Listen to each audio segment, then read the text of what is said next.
დღეს უნდა წავიკითხოთ იობის წიგნი. და მივედით უკვე მე-16 თავზე. მე-16 თავი მოკლეა, მაგრამ ძალიან საინტერესო თემებია განხილული და შევეცდებით მოკლე კომენტარიც გავუყუროთ. მე გახსოვთ წინა თავებში იობს მისი მეგობრები აყვედრებდნენ და გახსოვთ ალბათ რომ ელიფაზი როგორ ფაქტიურად ჭკუას არიგებდა და გული და ამ მისი ჭკუის დარიგებით თუ გულის ტკივილის გამო და მიუხედავად ყველაფრისა მაინც გული ატკინა იობს და იობი პასუხობს მას. და დანარჩენ მეგობრებსაც. ბევრი სმენი ამისთანები ფუჭი ნუგეშინიცემლები ხართ ყველანი. ანუ ვიცით რომ არიან ადამიანები რომლებიც შეიძლება განსასწრელი დრო ჩვენთან მოდიან და მთელი გულით და სულით განიცდიან ჩვენ ჭირს და ვარანს და მთელი არსებით გვერდით გვიდგან არიან ასეთი კარგი ადამიანები, მაგრამ არის ზოგიერთი პიროვნება რომელიც მის ნაცვლად რომ ნუგეში ქცეს პირიქით აქეთ შეიძლება გული ატკინოს არის ესეთი ხალხიც რა.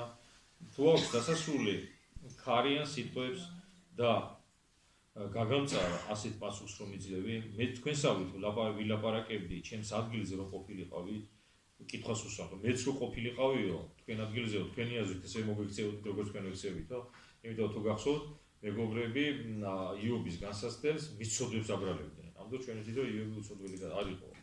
ცოდვის გამო არ მოვიდა, უცოდველი მხოლოდ ღმერთია, მაგრამ იობის განსასწრელი რომელიც თავზე დააყდა, საკუთარი ცოდვების გამო კი არ მოვიდა, ღვთის დაშვებით მოხდა ეს ყველაფერი და მეგობრები როგორც იცით ცოდვებს ეძებდნენ. და ცოდვის მიზეზში ცდილობდნენ რომ აეხსნათ, ცოდვის მიზეზით ცდილობდნენ აეხსნათ მისი განსასწრელი რაც იობს ჰქონდა. და იობიც ესე კითხვის ფორმით პასუხობს რომ მე თქვენ ადგილზე რო ყოფილიყავი ასე მოიქცეოდიო. დაგიხვავებდით ამდენ სიტყვებს და თავის ქნევას დაგიწყებდით. ფაქტიურად ამით კიდეც საყვედურობს და თან ამასაც ეუბნება იობი რომ ესე იგი ის პრობლემები და განსასწრებლები რომელიც ჩემ წინაშე არის მიუხედავად ყველაფრისა თქვენ როგორც მეგობრებმა უნდა მანუგეშოთ და კიდე აქედან გულს მტკენ. თან ამით ამხელდა თან ამასთან ერთად საკუთარ თავსაც აყენებდა იმათ ადგილზე და თავის თავს ეკითხებოდა მეც ასე მოიქცეოდიო და გაგამხნევებდით ჩემი პირით და ჩემ ბაგეთან მოძრაობით განუგეშებდით და პასუხობს რომ მე რო ყოფილიყავიო თქვენ ადგილზე კი არ დაგაყედრედი და ცოდების ზევნებას კი არ დავიწყებდიო გაგამხნევებდით პირით და ჩემი სახის და ბაგეების მოძრაობით კიდეც განუგეშებდით. თუ ლაპარაკობ ტკივილი არ მიამდება, ვდუმვარ და მშორდება, მაგრამ ახლა შემაღონა მა შენ დამიქციე ერთიანად ჩემი სახლი ნაუჭები გამიჩინე და მოწმედ მყანან ჩემი სიგანხდრე ჩემი პირის სახე მემოწმება გასასწრებში როცა არის ადამიანი და პრობლემებში გარეგნულადაც ეთყობა ხო ასეა. იმიტომ რომ შეუძლებელი ადამიანი შინაგანი რაღაც გარკვეული მომენტები და დრო შეიძლება ითამაშოს ადამიანმა და თავი მოაჩვენოს, მაგრამ შინაგანი ტკივილი აუცილებლად გარეგნულზედაც აისახება მერე. როდესაც ამომწყობი ადამიანი რაცა უნდა ეცადოს იერზედაც ხო ეთყობა ხო? ფერფოთავდება სახე სვანაირი გამოხედვა და ასე შემდეგ და განსასწრელი დროსაც ასე ხდება რა. და იობი ეუბნება რომ მე ამ განსასწრელის გამო ნაუჭები გამიჩნდა, დავუძლურდი, ფლეთს თავისი რისხვით და მძულვარებს. კბილებს მიხჭრი არის, ერი თვალს ლესავს ჩემზე. პირი აქვთ დაღირებული ჩემზე, მაგინებენ და სახეში მცემენ, ხროა შეთქმულა ჩემ წინაშე, წინააღმდეგ. სამწუხაროდ არიან ადამიანები, რომლებიც განსასწრელი დროს ნუგეშის ნაცვლად პირიქით ადამიანს უფრო ტკივილს და ზიანს აყენებენ და მეგობრები რომლებიც თავიდან სანუგეშით მივიდნენ პირიქით უფრო მეტად დაუნძიმეს სული წმინდა იობს. უკეთურს შემატოვა ღმერთმა და ჩამაგდო ბოროტეულთა ხელში. ახლა 11-დან 15 მუხლამდე იობზეც არის საუბარი. თან მე ახლა წავიკითხა და თქვენ თვითონ ვიხდებით ასევე ვინ იგულისხმება. ჩვენ ვთქვით რომ როდესაც წმინდა წერილში ვკითხულობთ, აქ პირდაპირ გაგებითაც არის ისტორიული კონტექსტით და კონკრეტულად იობსაც ეხება ყველაფერი. თან პლუს ამას წინასახეებიც არის და ჩვენ ვთქვით რომ იობი წინასახეა ქრისტესი.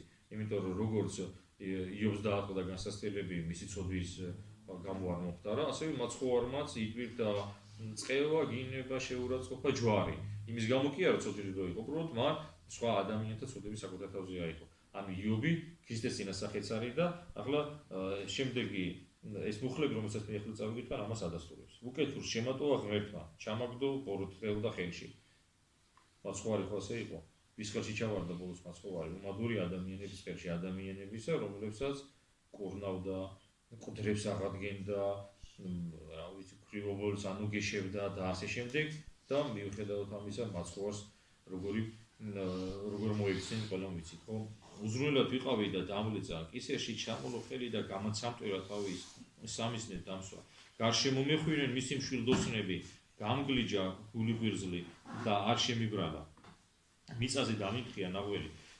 გამანგრია და მანგრევს და მანგრევს მეუმარივით გამორბი ჩემსკენ. ჯვალო გადავიკერე კანზე და მყერში ამოუთხარე ჩემი დიდება. სახი დაწეთლებული მაქვს ტირბლისაგან და ჩემს წამწამუნჯის სიკვდილი საჩრდილია. და მართლაც თქვენ იცით რომ მაცხოვარი, როდესაც შეიპყრეს გეცემანის ბაღში, მას შემოეხვია წიგნობრები, ფარისევლები, ჯარისკაცები, რომლებიც ზოგი ტასაცმელს ახევდა, ზოგი სახიში სცემდა, მერე მიიყვანეს თქვენ იცით მაცხოვარი უდელმთავრის სახლში და იქ მერე კიდე შეურაცხყოფა, გინება, ლანძღვა, შოლტი თავს დაატეხეს და მოკლედ იუბის ეს სიტყვები მის პირად ტკივილსაც შეეხება თან როგორც მაცხოვრის წინასახე, ასევე ის გვაუწყებს თუ როგორ მოექცევიან კაცს და ხსნისათვის დედამიწაზე მოსულ ღმერთს, ხო? თუმცა მოძალადე არ ყოფილვარ და ახლა საკუთარ თავზე ამბობს. და მაცხოვარსაც ეხება, ხო, ეს მოძალადე არ ყოფილვარ, ჩემი ლოცვაც სუფთა იყო და მართლაც როგორც იობი არ იყო მოძალადე, მაცხოვარი ხო საუბარი ცედმეტია, ის ლოცულობდა მარტო იმათვის კი არა, ვინც კეთილს უყოფდა მათ, თავის მტრებისთვისაც ლოცულობდა ბოლოს გახსოვთ ჯვარზე გარყულმა მაცხოვარმა, როგორც თქვა, რომ მიუტევე ცოდვა ამათ, იმიტომ რომ არ აიციან რასა იქმანო და ჩვენც დაგვიბარა მაცხოვარმა, რომ ილოცეთო